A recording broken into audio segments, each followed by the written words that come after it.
విజయం వెనుక ఉంటుందో మహిళ వెలుగుల్ని పంచి కరిగే కొవ్వొత్తిలా ఆ వెలుగే సత్యం శివం గుర్తిస్తే నీదే జయం ఒక మగువ శాపంతో పసివాడే గగనం ఒక మహిళా శపథంతో పొణికింది భువనం మధురం నీ చరితం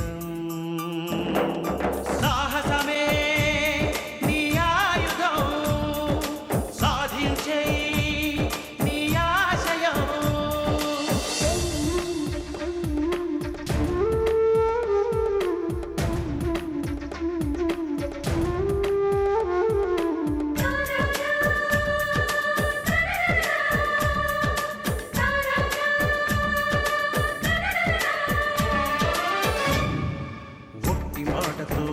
నాటికి రాదు రాదు జయము చిత్తశుద్ధితో చెమట ఓచితే అందదా విజయము పిడుగు రాలిన అడుగు ముందుకు వేయుటే ధైర్యము మనసు చూపిన మార్గం మొదలక సాగని పయనము అంతులేనిది నీ సహనము సాటి లేనిది నీ త్యాగము బతుకు బాటలో ఎన్ని వెతుకులాటలో మలుపు మలుపునా ఎన్ని ఆటుపోటులో గెలుపే నీ ధ్యేయం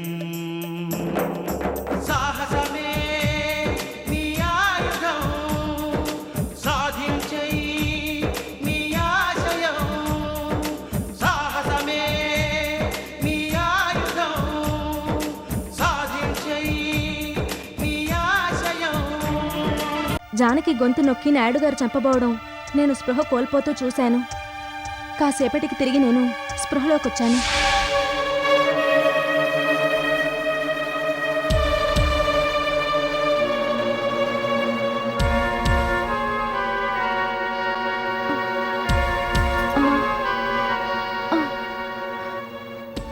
జానకి, నా అల్లుని వదులుతావా లేదా? వదలను. నా కూతురు కాపురం బాగుపడాలంటే నువ్వు అడ్డు తప్పుకోవాల్సిందే. ₹1 ఇస్తే అడ్డు తప్పుకోవడమే కాదు, అడ్రస్ లేకుండా పోతారని అందరికీ చెప్పానుగా. నా నుంచి జయకృష్ణం విడిపించడం కోసం ఒకరి తర్వాత ఒకరుగా మీ ఇంటిల్లిపాది వచ్చినంత మాత్రాన నేను భయపడిపోతాననుకుంటున్నారా? ఆఖరిసారిగా చెప్తున్నాను, ₹1 నా మొహాన్ని కొడితే ఈ క్షణమే నీ అల్లుడిని వదులుతాను. లేదంటే మీ అల్లుడి ప్రాణాలు తీస్తాను, నీ కూతుర్ని విధవం చేస్తాను.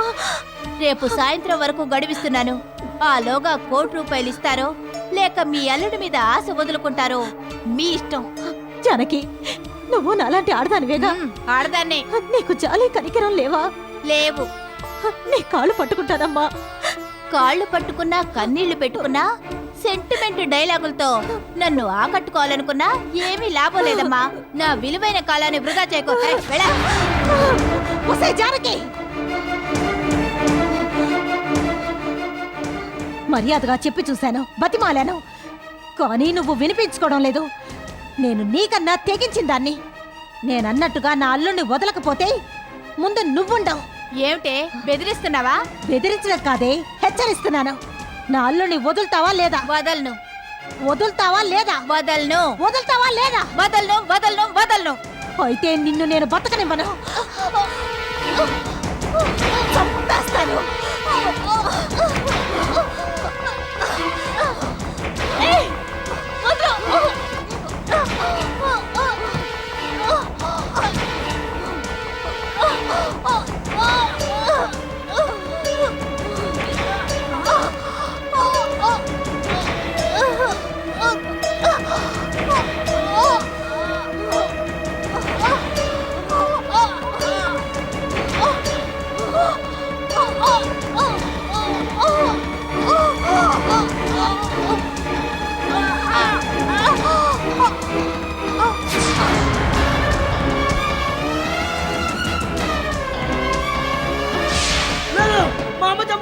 జానకి హత్య చేసింది మా అమ్మ కాదు, మా అమ్మ చంపి ఉండదు.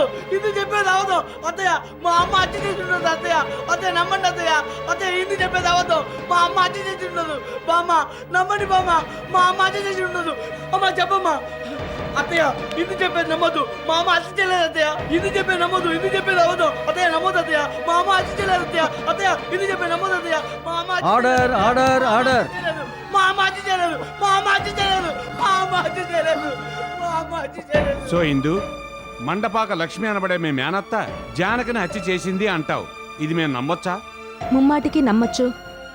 జానకిని హత్య చేసింది మా అత్తయ్యే. యువర్ ఆనర్, జానకి హత్య కేసులో ఏకైక ప్రత్యక్ష సాక్షి మిస్సెస్ మండపాక ఇందు చెప్పిందాన్ని బట్టి మండపాక లక్ష్మిని అనుమానించవలసి వస్తుంది. కాబట్టి యువర్ ఆనర్, సదర్ లక్ష్మిని విచారణ చేసేందుకు కోర్టు వారిని అనుమతి కోరుతున్నాను. Yes, permission granted. Mandapaka Lakshmi, Mandapaka Lakshmi, Mandapaka Lakshmi.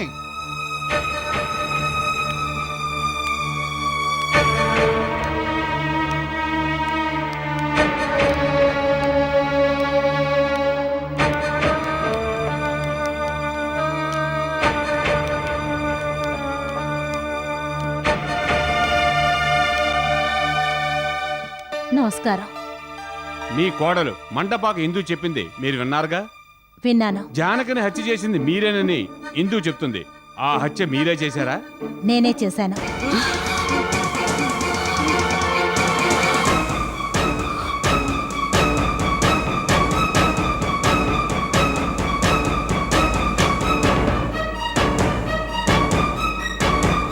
జానకిని ఎందుకు హత్య చేశారు? నా కూతురు కాపురం బాగుపడ్డం కోసం చేశాను. మీ కూతురు కాపురం బాగుపడటానికి ఓ నిండు ప్రాణం బలి చేయాలా? చెప్పిన మాట విననప్పుడు మరేం చేయమంటారు?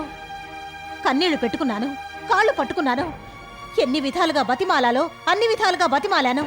కానీ జానకి వినలేదు. అది వినే రకం కాదు, అది అసలు మనిషే కాదు. జానకి లాంటి వాళ్ళు ఈ సమాజంలో ఉండకూడదు. ఒక్క జానకున్నా మొత్తం ఈ సమాజమే సర్వనాశనం అవుతుంది. నా కూతురు లాంటి వాళ్ళు ఎంతో మంది బాధపడతారు, వాళ్ళ కాపురాలు కూలిపోతాయి. అలా కాకూడదని, అలా కాకుండా ఉండాలని, నా కూతురుతో పాటు ఎంతో మంది ఇల్లాళ్ల కాపురాలు నిలబడాలని జానకిని హత్య చేశాను. జానకిని నేనే హత్య చేశానని పోలీస్ స్టేషన్కి వెళ్లి ఎస్ఐ గారికి, ఇన్స్పెక్టర్ గారికి ఈ సంగతి చెప్పాను. ఎవరూ నా మాటలు నమ్మలేదు, తేలిగ్గా కొట్టిపారేశారు. కేవలం నా అల్లుణ్ణి కాపాడుకోవడానికే చెయ్యని నేరం నెత్తిన వేసుకుంటున్నానని పోలీసులు అనుమానించారు. న్యాయదేవత ముందు, న్యాయమూర్తి ముందు నేను చేసిన తప్పు ఒప్పుకుంటున్నాను. జానకిని నేనే హత్య చేశాను. అందుకు తగిన శిక్ష విధించాల్సిందిగా కోర్టు వారిని కోరుకుంటున్నాను.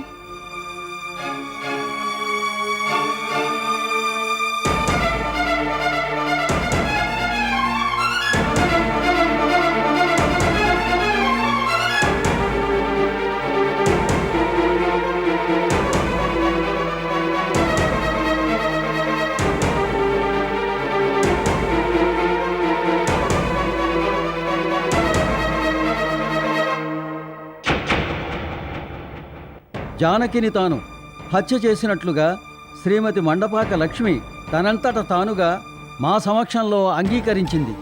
జానకిని హత్య చేయడానికి గల కారణాన్ని సమూలంగా వివరించింది. శ్రీమతి మండపాక లక్ష్మి ఉద్దేశపూర్వకంగా జానకిని హత్య చేయలేదని, తన కూతురు లాంటి మరెందరో కూతుళ్ల కాపరాలు బాగుపడాలనే సదుద్దేశంతో జానకిని హత్య చేసిందని కోర్టు విశ్వసిస్తోంది. అయినప్పటికీ చేసింది నేరమే గనుక ఐపీసీ 302 సెక్షన్ ప్రకారం శ్రీమతి మండపాక లక్ష్మికి 1 సంవత్సరం 6 మాసాల పాటు సాధారణ జైలు శిక్ష విధించడమైనది.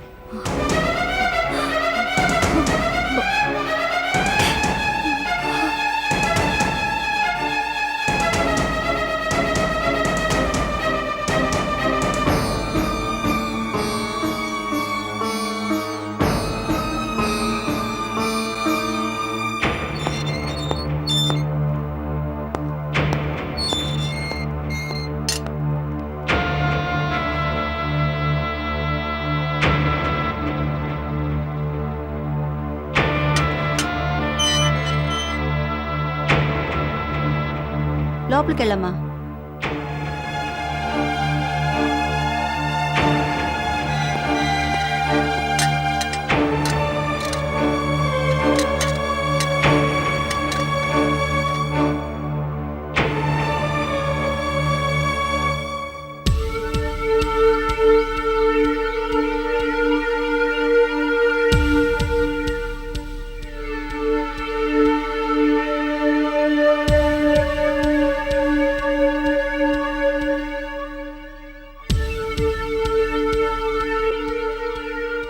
ఏమండి కాఫీ? వద్దు శారద. కోర్టు నుంచి వచ్చిన దగ్గర నుంచి మీరు అదోలా ఉన్నారేంటండి? అవును, కలకాలం సుఖశాంతులతో ఉండాలని ధర్మారావుని అజ్ఞాతవాసం పంపాను. కానీ ఇప్పుడు వాడి కోసమే బతుకుతున్న లక్ష్మి వాడికి తెలియకుండా హత్యానేరం మీద జైలుకెళ్ళింది. ఈ సంగతి వాడితో నేను చెప్పాలి. చెప్పడం నా బాధ్యత. కానీ చెప్పకూడదు అనుకుంటున్నాను. మిత్రద్రోహి అన్న నిందనైనా భరిస్తాను, కానీ ఈ విషయాన్ని ధర్మారావుకు చెప్పి వాడిని నేను బాధ పెట్టలేను. లక్ష్మి జైలుకెళ్ళిందన్న విషయం వాడికి తెలిస్తే ఆ బాధని వాడు తట్టుకోలేడు. పైగా రెప్పపాటు కాలం కూడా వాడక్కడ ఉండలేడు.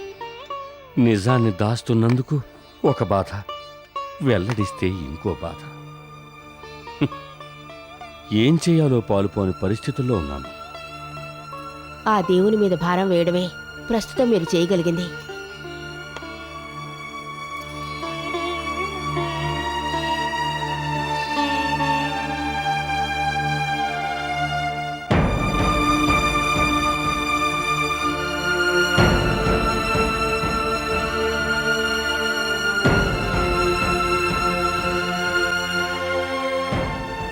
శాంతి, కోర్టు నుంచి వచ్చిన దగ్గర నుంచి పచ్చి మంచినీళ్ళు కూడా ముట్టుకోలేదు. రామ్మా, భోంచేద్దు గాని.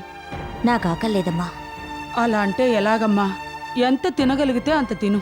ఏమీ తినకపోతే నీరసం వస్తుందమ్మా. ఒకరోజు తిన్నంత మాత్రాన ప్రాణాలేం పోవు. నా ప్రాణానికి ప్రాణమైన వదిన జైలు పాలైంది. ఇక నాకు ఆకలి ఎలా వేస్తుందమ్మా? ఎందు కోలుకుందని అందరం ఆనందపడుతున్న సమయంలో ఇలా వదిన జైలు పాలవడం తట్టుకోలేనంత బాధగా ఉందమ్మా. శాంతి, నువ్వు ఇలా బాధపడినంత మాత్రాన ప్రయోజనం ఏమన్నా ఉందా చెప్పు? శిక్ష పూర్తి కాకుండా లక్ష్మి రాదుగా. శాంతి, కొంతమంది తమ కోసమే బతుకుతారు. లక్ష్మి లాంటి వాళ్ళు ఇతరుల కోసం బతుకుతారు. ఏ లగ్నంలో ఏ నక్షత్రాన పుట్టిందో గాని లక్ష్మికి జీవితాంతం కష్టాలే. నాకు తెలిసి లక్ష్మి ఏనాడూ సుఖపడలేదు. దాని తలరా తల తగలడింది. దేవుడు లక్ష్మిని చిన్న చూపు చూశాడమ్మా. అమ్మా, వదిన నా కోసం చేసింది అంతా ఇంతా కాదు. తన ప్రాణాలకు తెగించి మాకెంతో ధైర్యం చెప్పి తన నగలన్నీ మాకిచ్చి నన్ను మీ అల్లుణ్ణి పొలిమేర దాటించిందమ్మా. అవునమ్మా, అవును. ఆ తర్వాత అది పడ్డ కష్టాలు ఆ దేవుడు కెరుక. ఆనాడు మా కోసం బలరాముకి బందీ అయింది. ఈనాడు కన్న కూతురు కోసం జైలు పాలైంది. వదిన జీవితానికి సుఖం లేకుండా పోయిందమ్మా. అది కొవ్వొత్తు లాంటిదమ్మా. ఆయన చూస్తే అజ్ఞాతవాసం, వదిన చూస్తే కారాగారవాసం. ఉండాల్సిన ఇద్దరు ఉండి కూడా దగ్గర లేకుండా పోయారమ్మా. నా ఐదోతనాన్ని కాపాడటానికి ఇందు తన అత్తగారినే జైలుకి పంపించింది. అలాంటి అమ్మాయిని నేను చంపాలని ప్రయత్నించాను. నాకు పుట్టగతులుండవు. ఇవాళ కాకపోయినా ఎప్పుడో ఒకప్పుడు నేను ఇందుకు చేసిన దానికి తగిన ఫలితం అనుభవించక తప్పదు. అమ్మా, ఎందుకలా బాధపడతావు? ఇప్పుడు ఏం జరిగిందని? నువ్వు అనుకున్నట్టుగా నీ ఐదోతనం ఇందు వల్ల నిలబడలేదు. మొదటి నుంచి డాడీ ఏమంటున్నారు? నేను చేసిన మంచి పని మనం మంచి చేస్తే అంతా మంచి జరుగుతుంది అన్నారు కదా. ఆ ప్రకారమే జరిగింది. అనవసరంగా ఇందుని పెద్దదని చేయకు. అన్నయ్య, అనవసరంగా నోరు జారుకు. ఇందుని చిన్న చూపు చూడకు. 100కో 1,00,000కో ఇందు లాంటి వాళ్ళు ఉంటారు. 100కు 10 మంది నీలాంటి వాళ్ళు నాలాంటి వాళ్ళు ఉంటారు. ఇందు గొప్పతనాన్ని నేను గుర్తించాను. నువ్వు గుర్తించకపోవడం నీ అవివేకం, మూర్ఖత్వం. నీ తొందరపాటు వల్ల మనందరం శిక్ష అనుభవించాల్సి వచ్చేది. చెల్లెమ్మ, నా వల్ల నా తొందరపాటు వల్ల ఏం జరగలేదు. దీనికి అంతటికీ కారణం మీ ఆయన వ్యామోహమే. వివేక్, నువ్వు చేసిన ఒకే ఒక తప్పు వల్ల ఎన్ని అనర్థాలు జరిగాయో చూసావు కదా. ప్రతి మగాడు శ్రీరామచంద్రుడు కానక్కర్లేదు, కానీ రావణాసురుడు మాత్రం కాకూడదు. నేను మగాణ్ణి, నాకేమిటి, నా ఇష్టం వచ్చినట్టు ఉంటానని నువ్వు అనుకోవచ్చు. అందువల్ల నువ్వు పొందిందేమిటి, నువ్వు సుఖపడిందేమిటి? ఎదురు దెబ్బ తగలనంత వరకు తనంత మొనగాడు లేడని ప్రతి మగాడు అనుకుంటాడు. తీరా ఎదురు దెబ్బ తగిలిన తర్వాత దురదృష్టం అని చతికిలు పడతాడు.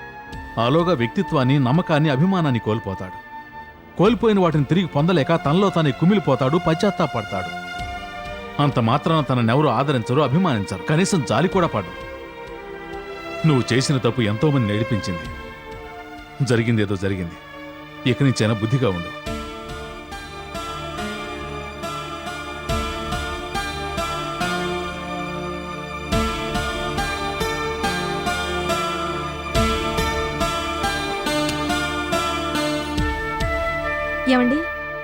10 దాటినా ఇంకా భోంచేయకుండా కూర్చున్నారు. రండి వడ్డిస్తాను. నాకేం వద్దు. ఏ ఎందుకొద్దు? నువ్వు వద్దు, నీ భోజనం వద్దు. నీతో మాట్లాడు పో. అంత తప్పు పని నేనేం చేశానండి? మా అమ్మను జైలుకి పంపడం తప్పు కదా? మా అమ్మ కన్నా నీకు నీతి, న్యాయం, ధర్మం, చట్టం ఇవన్నీ ఎక్కువయ్యాయా? అత్తగారినే కాదనుకున్నప్పుడు ఇక మొగుడిని పట్టించుకుంటావు. ఇక నీ దారి నీదే, నా దారి నాదే. ఏమండి, నా మీద నీకు నమ్మకం లేదా? ఆ నమ్మకం ఎప్పుడో పోయింది. జానకిని మా అమ్మ హత్య చేయలేదని నువ్వు చెప్పుంటే ఎంత బాగుండేది. నీ కంటికి మా అమ్మ హత్య చేసేదలా కనిపించిందా? ఎందుకు అలా చెప్పావు? నేను అలా చెప్పడానికి కారణం మీ అమ్మగారే. ఏంటి, మా అమ్మే అలా చెప్పమందా? అవును, తనే జానకిని హత్య చేసినట్టుగా కోర్టులో నన్ను చెప్పమన్నారు. అలా చెప్పాలని నా చేత ఒట్టు కూడా వేయించుకున్నారు. ఒకవేళ మా వల్లే జానకి చనిపోయినా ఆ సంగతి కోర్టులో చెప్పొద్దంటూ పెద్దన్నయ్య, బలరాం మావయ్య, నాయుడుగారి భార్య ఈ ముగ్గురు నా కాళ్ళా వేళ్లా పడి బతిమలాడారు. దానికి భిన్నంగా తనే హత్య చేశానని కోర్టులో చెప్పాలని అత్తయ్య బతిమలాడారు. ఎందుకు? ఎందుకో చెప్తాను, కానీ ఈ సంగతి ఎవరికీ చెప్పనని ప్రమాణం చేయండి. చేయండి.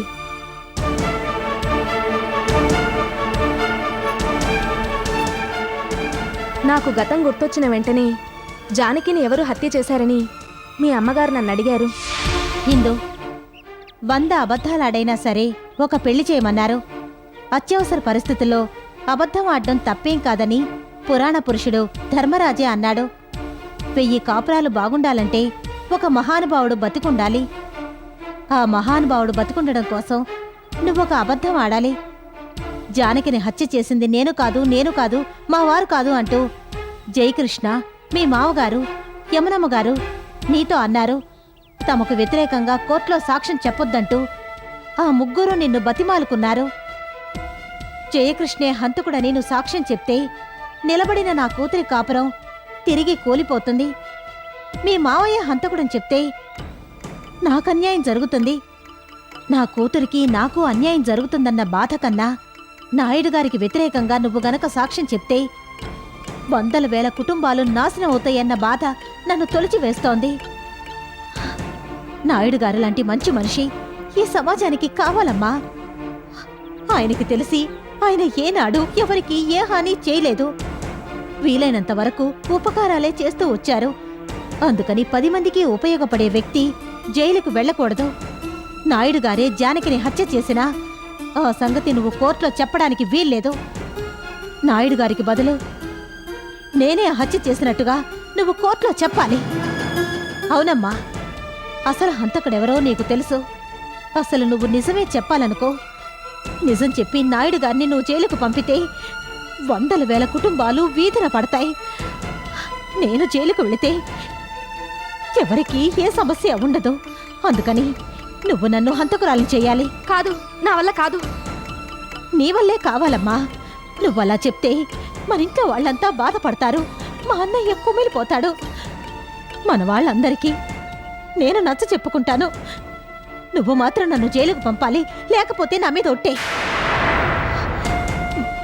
ఇంత వివరంగా చెప్పినా ఇంకా ఆలోచిస్తావేంటమ్మా? ఈ అత్తయ్య కోరిక తీర్చవు. తీరుస్తానని ఎది నా చేతిలో చేసి చెప్పు. చెప్పమ్మా, చెప్పు.